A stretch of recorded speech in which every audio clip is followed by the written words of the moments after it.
Mainstream media is under attack. Well, Donald Trump may be the loudest voice right now. He's not the most effective. That honor goes to Google and Facebook and Twitter and. The impact of social media and search engines on advertising revenues is gutting newspaper, radio, and television newsrooms. There are more news outlets today and fewer journalists, more press releases and less reporting, more sensational headlines and less digging. Consolidation, generic mastheads, along with cut and paste, mean politicians and public figures just might be getting a free pass. The role of the media is to be a watchdog, to be the canary in the coal mine, to be an early warning system. Sadly, the watching and the warning are diminishing as budgets shrink. Fortunately, however, journalists are innovative. They find new ways of carrying out the responsibility of keeping governing institutions accountable. We invited Harold Munro, the editor-in-chief of the Vancouver Sun, to join us for a conversation that matters about the role of the mainstream media in a democracy. Conversations That Matter is a partner program for the Centre for Dialogue at Simon Fraser University. The production of this program is made possible thanks to the support of the following and viewers like you. Harold Munro, thanks for inviting us into your office. This is, Action Central for, I think you would argue that the Vancouver Sun is the newsroom of record in British Columbia. Yes. In a participatory democracy, like we have, what is the role of the media? What's the social license that you're given, and then how do you carry out that mandate? Sure. Well, I feel a tremendous responsibility. Vancouver Sun, well, we celebrated our 100th anniversary in 2012, so we've been around for a long time. The province as well. So I'm editor of both papers and websites. And our relationship with our readers who have come back to us day after day, I feel a tremendous connection with them. We took a bunch of them, 600 of them, on a cruise back in 2012 for our 100th anniversary. Mm-hmm. And so to get to know these folks and see how they connect with the paper and how they connect with the world. We did a survey where we looked at, who are our readers? Why do they come to us? And what is their connection to the world? And what we found, it was very interesting, came back that they are, on average, far more likely to be involved in community organizations, to be politically active, to volunteer. And when I sat back and thought about that for a while, that made a lot of sense. These folks, we're one of the very few sources left that provide local news and information and analysis. Mm-hmm. And they're very plugged in and they want to know what's going on in their local world because they're a big part of it. They're heavily invested in that world. Right, and they care. And they care, yeah. Absolutely. And they see how important it is that we're there holding folks to account who need to be held to account. Anybody who's wielding power, I certainly see it as our responsibility to make sure that they are wielding that power responsibly. And that can be politicians, it can be corporations, it can be unions, environmental groups, mm-hmm. Anybody can abuse the system, and we're out there trying to hold people to account when they do. In essence, shining light on an issue or being an early warning system. Absolutely. We're not necessarily the ones who will find it first. Sometimes we are, but we, in this age, we hope that people come to us, and there's many ways they can come to us through reach out to us through social media or, mm-hmm. or call us, however they want to do. And when someone steps forward and takes that chance and comes to us with a story, especially if there's someone on the inside, if they're a whistleblower, in this country we don't have very strong whistleblower protection. Do we have any? I don't not know really. That we do. No, not really. So it's very difficult for them. So they're entrusting you with potentially their livelihood when they come to you. Yeah, but also as a reporter, you're in a bit of a perilous situation as well. Particularly in Canada, you don't have the same rights that a reporter in the United States has.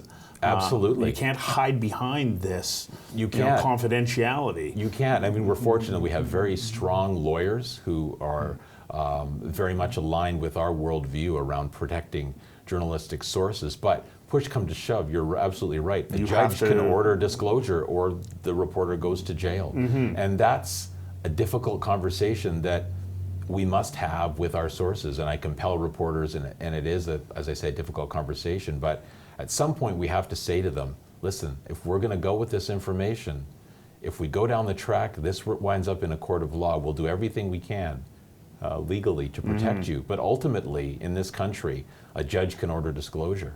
Yeah.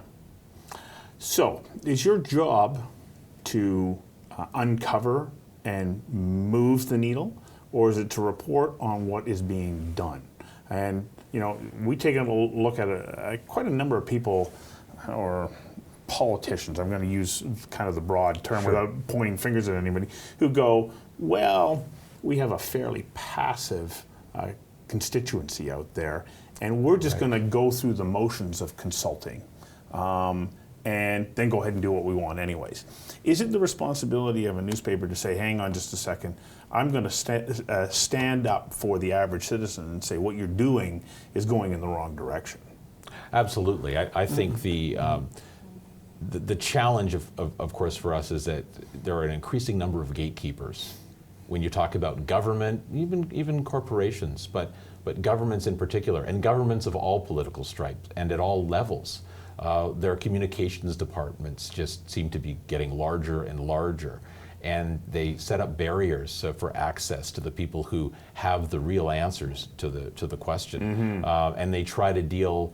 They think they can deal directly with the public, get their message out, their narrative out through social media and through their own channels, and that's what they try to do. And we try to get in the way of that when we think they're not telling us the whole story. But the challenge there, and this has become common practice, and unfortunately, is a reporter will send a question in around, we'll make a phone call, want to talk to the minister about X, Y, and Z, say 10 o'clock in the morning. They'll get a call back from a communications person. What are your specific questions? Could you put them in writing? They'll fire off an email. We'll sit around. Finally, at the end of the business day, maybe 4 or 5 o'clock in the afternoon, you'll get an email response back, and it will say, you can attribute this to the minister. And invariably, it won't answer the pointy end of the question, or it'll be an answer that really leads to more questions, which is the reason why you need to do the interview in the first place. Okay, so how do you work your way around that? How do you address that? Because you are being managed then. You are being managed. So I think I would urge readers to sort of paying attention in how we're writing these stories. We now go out of our way to point out in the stories that this was a written comment and we didn't have an opportunity for follow-up questions. Because I think it frustrates readers as much as it does us. If we simply quote them, the reader's saying is, well, hey, wait a second here.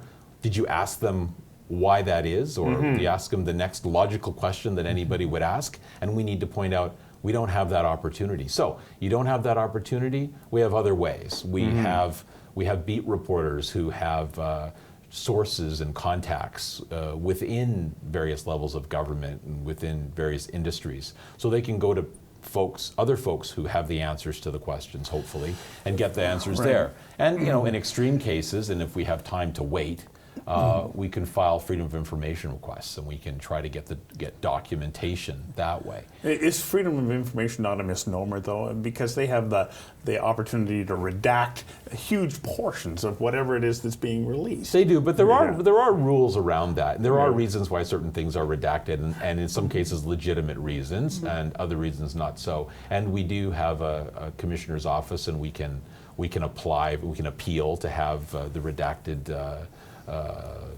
information released. But all of this takes time and money, and often can involve lawyers, which then involves a heck of a lot of money. It can cost us thousands of dollars anytime we want to go challenge a publication ban in court or appeal something. And again, there's a bunch of things I see happening out there. I see the courts holding, being far more loose with the introduction of publication bans. You see publication bans being introduced all the time on evidence that there's no reason to have it. They just do it for reasons of expediency, in my opinion. Or closed courtrooms. We're seeing a lot more of that. And again, every time we want to send a lawyer down to challenge that, the clock starts ticking. And we're often fighting government lawyers in those cases, or people, gangsters lawyers who are paid out of the public purse. So we're expending taxpayers' money and our own lawyers to fight something that in the end we may or may not be successful. We've had some success, and we have, again, lawyers who are very aggressive in that regard. So it's happening there.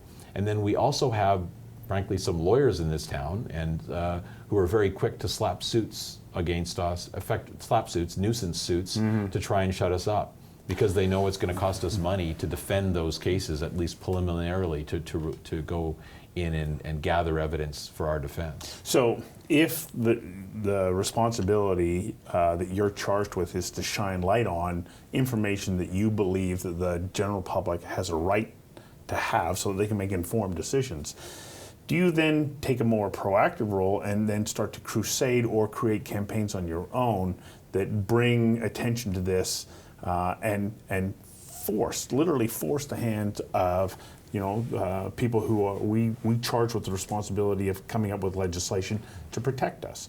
Yeah, I think one thing that all governments do is, if there's a single story or a single news cycle and they can weather the storm over that 24 hours and survive it, and then the media's attention shifts elsewhere, that's fine. People will forget. People have short memories and they'll move on to the next and one shiny story, object. What does it do? Yeah. Yes. It's an ephemeral thing. It's gone. Yeah. Certainly in my time as editor here in the last 5+ years, that's what I'm looking for now. And we have the luxury of a daily audience, people who come back to us every day. So they'll stick with us. So I really like doing 5, 6-part series, 7-part series, or even more. Getting your teeth into a story and just sticking with it and telling that reporter, okay, this is your job now for the next 2 weeks. You just stick with this story and break every incremental angle on that story that you can, and let's just keep it on the front page or keep it in the headlines until we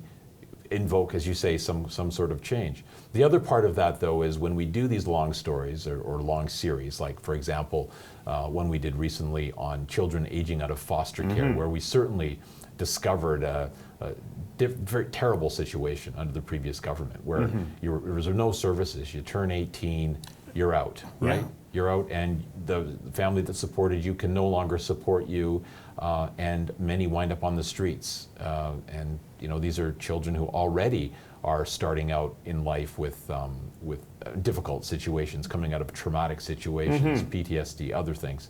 So we decided to do a series that would profile a number of these young men and women who had aged out, talk to their families and their foster families, press government on why this was still happening, look at what was going on in other jurisdictions. I always think that's important too, because these things are not just happening in Vancouver or in British Columbia. Right. They're happening in Sydney, Australia, and in Tokyo. So we found Australia, they increased the age out to 25. They support services to age 25, and there was all kinds of reasons why they did that, for health reasons and mental and physical health reasons and financial reasons. And they were able to document over time how those folks became productive members of the economy, as opposed to folks who ended up being on welfare for the rest of their lives. So you're able to throw that back at the government and say, what about this? And then we always set out, if it's a 7-part series, we want that part 7 to be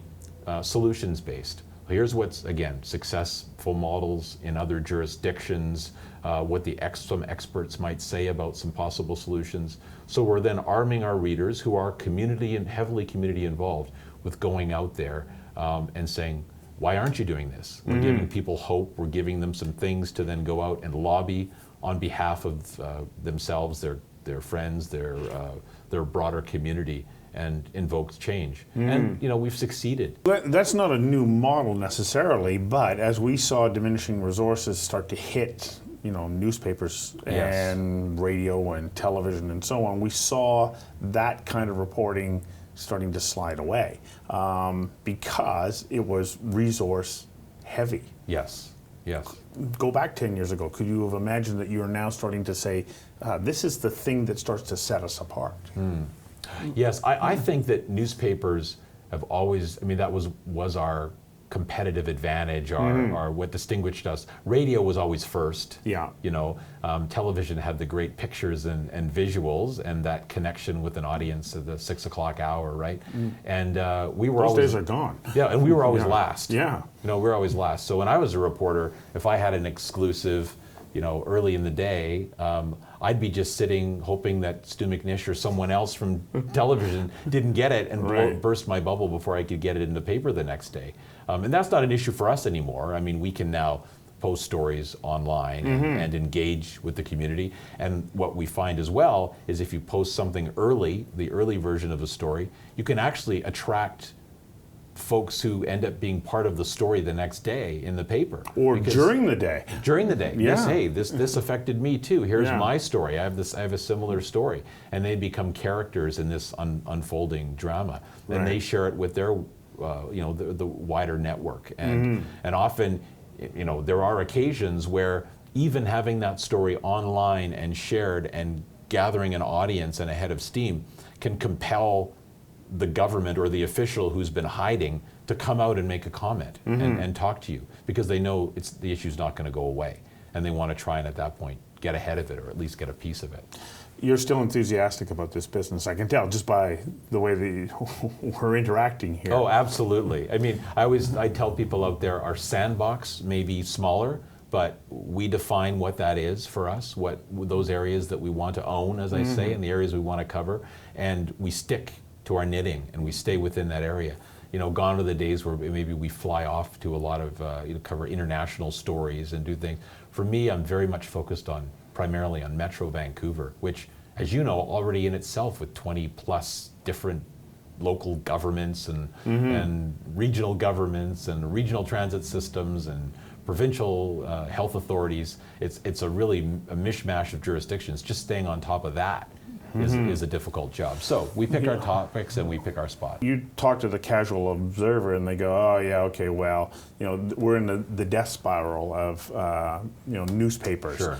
Because every time I read the news, there's layoffs, they're closing down this, you're amalgamating that.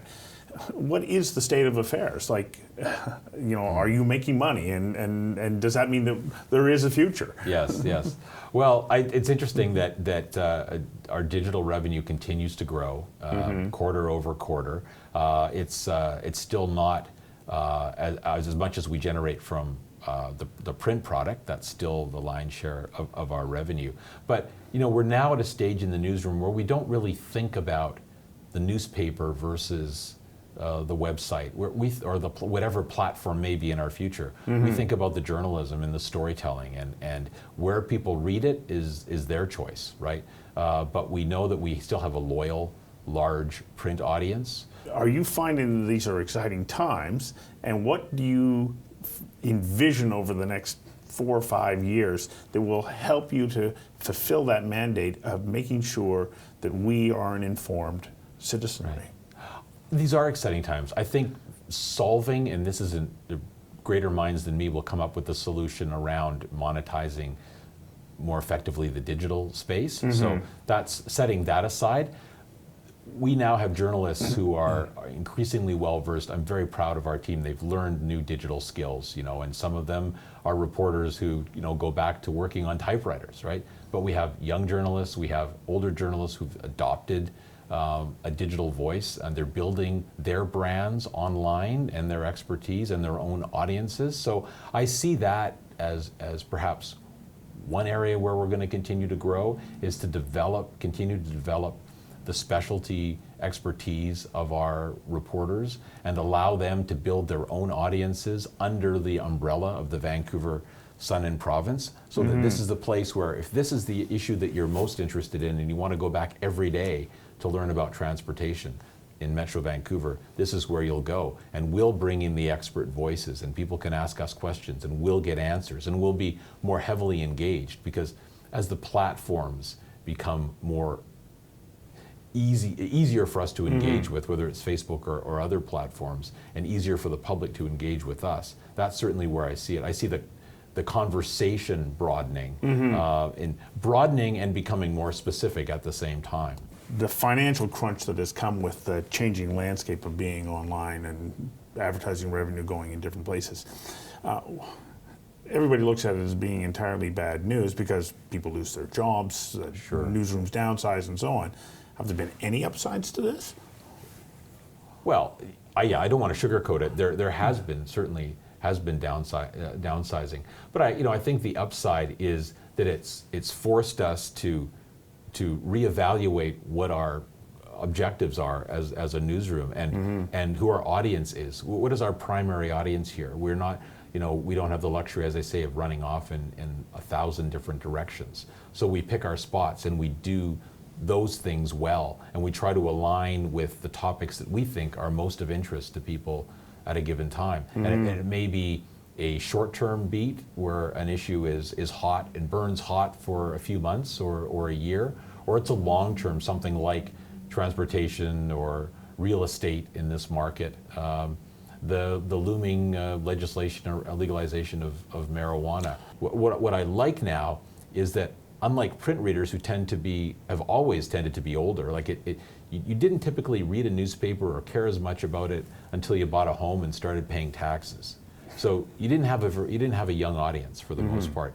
We have a significantly large 18 to 24 audience online now. What's the reasoning behind keeping two papers, the Sun and the Province? You've amalgamated the newsroom, so Yes. why not just have one? They both have significant audiences, close to 1 million folks, and the overlap is not that significant. It's not. No, not as significant as people might think. Right. And as well, geographically, the audiences tend to be different. The province's audience tend to be more out towards the valley, Surrey, and the Vancouver Sun's audience is much more of a Vancouver, North Shore type audience. And again, the province has a strong sports section and lots of sports coverage, and so we emphasize certain content in each brand as well, and that's the goal there. Well, like everybody, I want our mainstream media publications to continue to carry on the role that they do. Independent media can focus on certain areas and shine light on that, but without major publications, as a society, especially in a democratic society, we'd be in trouble. I agree. Yeah. So I'm hoping that we're going to see this as the baseline now that we move forward and grow from. Thank you very much for sharing your insights and perspective on where we're at. My pleasure.